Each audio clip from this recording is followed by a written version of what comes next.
Okay, so you are a puppet collector and a historian, and you're an expert of these things. And we talked before a little bit about time for Beanie, and I was wondering if you could tell us all about what you knew about that. Well, the genius is from my standpoint in Time for Beanie, which was pioneering television in Los Angeles, live hand puppets. I think they were cast in rubber, so you get a little flexibility on the mouths. But Stan Freberg and Dawes Butler were the two prime reasons that was a successful show. A lot of it was improvised dialogue, I'm sure, and they just made it on the spot. And did Dawes Butler and Stan Freberg, did they operate the puppets as well, or did they just do the voices? Yes, they did. The other thing is that the Cecil the C6 Sea Serpent hadn't been finished. They did a stand-in puppet for it. Well, they never got around to doing another version of it because the stand-in puppet was working just fine. It was a low-budget approach. Then after a while, the contract was up for Dawes and Stan, and Bob Clampett, whose show it was, didn't want to pay him more than $40 or so a week.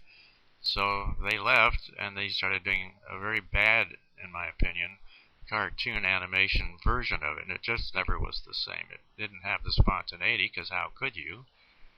Because they had two really creative people, good on voices, and then they would think up funny lines, and their timing was wonderful. And what's this about Chuck Jones being a puppeteer's assistant? When Chuck Jones was very young in the 1930s, he worked on Alvera Street. The Yale puppeteers would be Harry Burnett and Foreman Brown, in particular Roddy Brandon. They called themselves the Three Bs. For a little while, Bob Bromley worked there too, so that it could have the Four Bs. Bob Bromley was an assumed name at that time, I believe, and then he used that professionally later. Incidentally, Bob Bromley returned to Alvera Street later in the 1930s, working with the Alvera puppeteers.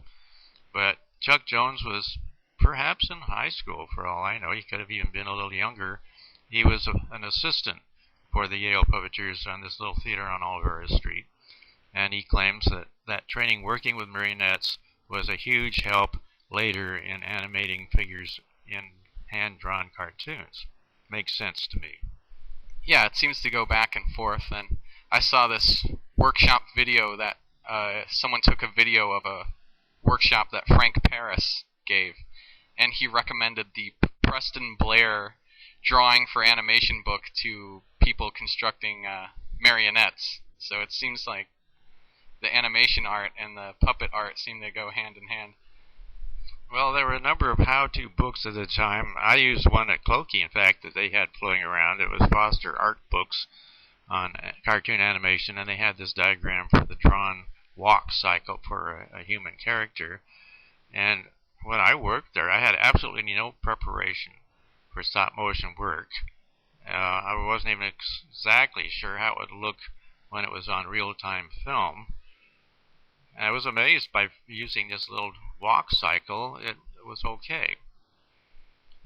But every time I would do that, I would look at the chart in the book. Okay, this is Davy's foot position here, and then here, and then here. The other thing is, since it was a very low budget and TV screens were small, just black and white, you could take a lot of shortcuts and it really wouldn't show up on the screen. If you blew it up on a movie screen, you'd be really aware of crooked letterings on store signs in the background and things like that. But it was really fun to do. You had, one of the points I want to make is you double shot everything. You didn't do one shot at a time. We did 2 clicks. Yeah, Aardman, Peter Lord in his book, he said that Aardman does that same thing. They shoot in 2s. It saved half the time, basically. Because before each move, we had a little gauge. We put that on the floor of the set. Each set was about 8 foot square at the most, maybe 4 feet square. And there were several of these setups with duplicates scenery around the room. We had, I think, at least 5 different people shooting different scenes for each Davy and Goliath episode. and you'd be assigned certain things and try and meet the quota. So if you walked in there, you'd see all these people individually working, and you didn't have a soundtrack, so you didn't have any noise being a problem. And then they would add that. Incidentally, the guy that edited the film for David and Goliath was very concerned about the atomic bomb landing on the United States in those days. He actually had a bomb shelter in one of the little canyons, Nichols Canyon, north of Hollywood proper, and he just hated to leave the sanctity and the safety of his bomb shelter to come clear out to Glendora to pick up film and go edit it. Interesting.